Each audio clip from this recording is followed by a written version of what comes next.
Okay guys, welcome back to Chaos. Today we are going to be working on this little thing. I just drug it over here on the mini bike with the little trailer. Pretty cool. I kind of like that setup. But we're going to get this thing running for the little dude across the street. It's having an issue of just not wanting to stay running, and right now I can't even get to start. So let's tear into it. I already got it on jump start, so let's do it.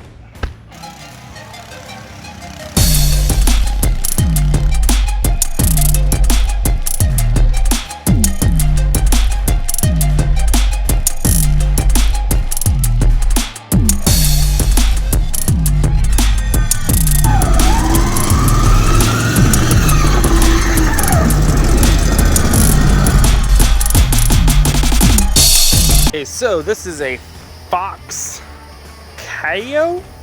Kayo, yeah, it's Kayo. Say that's what I might be pronouncing that wrong, but I think it's right.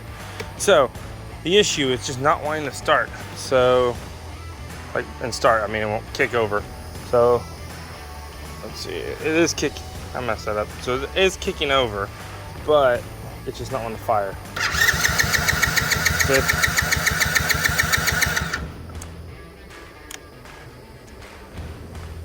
choke off. Still nothing. So it's either bad gas, gunky carb, or no spark issue, which I think it's getting spark, so I don't think that's the issue. I might check the plug, but I have to get to it first, so I'm going to take these few bolts and screws. I guess you call them screws because they've got Phillips heads. You got a nut on the inside, put a wrench on here, zap this off with a screwdriver. And let's take that panel off, and I'll probably have to take the other side to get to the plug, I'm assuming. Because the engine and carburetor, all that's up in here. This ain't gonna be too bad, but we're just gonna tear into it. And there's a spark plug, there we go, found it. I figured it was over there. All right, so I'm gonna start with the carburetor because I'm pretty sure that's what's wrong with it. Let's do it. Okay, I got all the bolts out. That just lifts right off. I'll set that off to the side. Now we should be able to access almost everything. It may be this little pulse pump causing our problems. I didn't know it had a pump. So let's pop that off, make sure it's pumping fuel, and go from there. Okay, so I had to take this side off, and I finally got the carburetor removed. It's right here in my hand. And I want to go take the float ball off, and looky there. It has no bolt. So, okay, it has a nut and has a bolt, but it's got a break off. So when they torqued it down, it snaps off automatically. So I have to figure out how to unthread that and put a new bolt into it. I'm pretty sure the carburetor is gunked. So it's got numbers on it. It's got a name on the carburetor. Okay, it's kind of cool. Okay, so now I just got to figure out how to get inside this thing. All right, let's do it. Okay, so we're in the garage finally. Now I'm actually in the AC. It's not very cool in here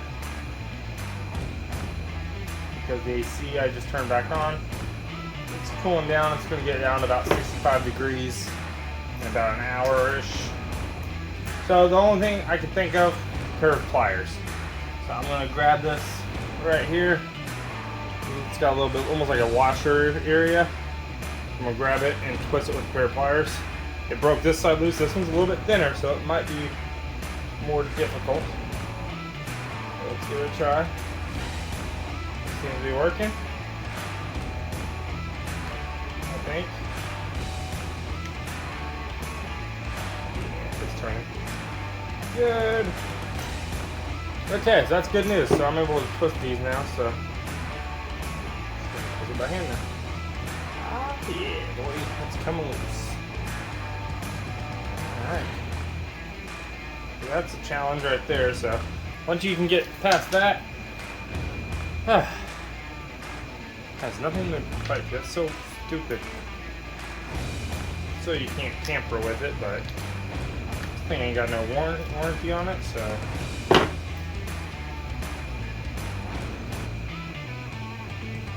I have a feeling there's probably something clogging the jet on this particular carburetor, the way it was acting. Get in here, see what's going on with it. Yeah, the gas doesn't look too happy. I see something in there. I think that's our issue. Hopefully that's it. I'm gonna dump this gas in a bucket or something. Okay. Dump it on the floor in here. Stink like gasoline for a while.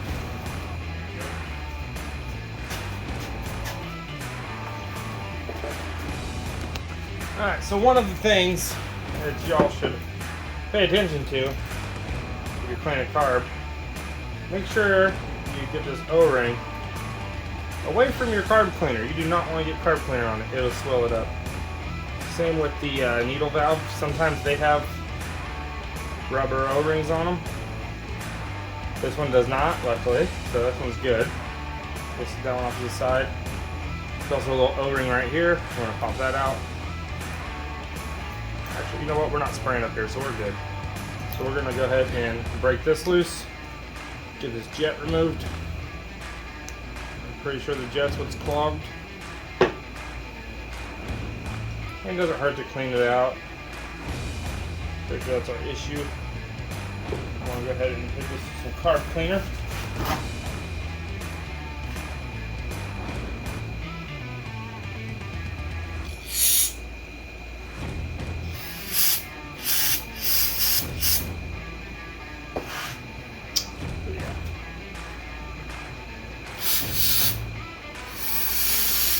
If you have sensitive hands, I don't recommend spraying carb cleaner straight on your hands. It will dry them out, but my hands are used to it for many, many years of doing this. And be careful, wear eye protection when you're doing this because it can cause blindness if you're not. I'm facing away from me, so I'm being very careful. Don't do what I do. And that looks like a pretty clean jet right there. I'm gonna sit this right here on this piece of cardboard. Don't roll off on me. There we go. Now let's go grab the next jet right here. You can use a flat screwdriver, but I already have the pliers, so. That's whatever you want to do. There we go. And this, I believe, is the idler jet. Which is. Oh yeah, that had something. It just shot something out there. That's a good sign. That might be our issue right there, the idler. Keep hitting it.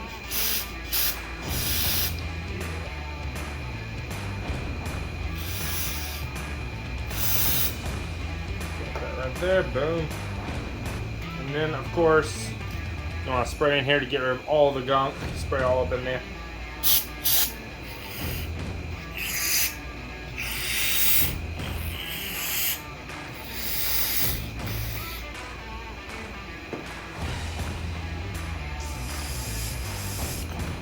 Blah.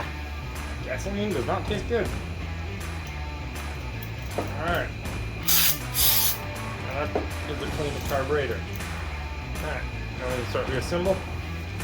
Wipe the hands off, get as much crud off the hands as possible. Put this bad boy back together. Simple as that. Alright, so I'll throw it back on the machine, see if it fixes it. Let's do it. Okay, so we got the little thing running. I just rebuilt the carburetor, put it back in there, put all the panel back on. I think it was just a clogged jet, and it wasn't having I was having a spark issue, which I found out is actually this switch. Not a big deal, because you turn it this way, it stays on. You have to turn it back, and then it turns it back on. It's like a turn signal for a moped, which is weird. All right, so let's turn it on. And, oh, brake has to be engaged. There we go. It runs. Now my fat butt's gonna climb on here and see if I can drive it over back across the street. Let's see what happens. Release brake. Yeah, it's driving. I barely fit on this thing. Look how ridiculous that looks. My feet don't even fit in it. Alright, it's driving pretty good though. It's going pretty good. Slow down. All right, guys, that's it. Hit that like button, subscribe. See y'all next time. Oh, God's weak.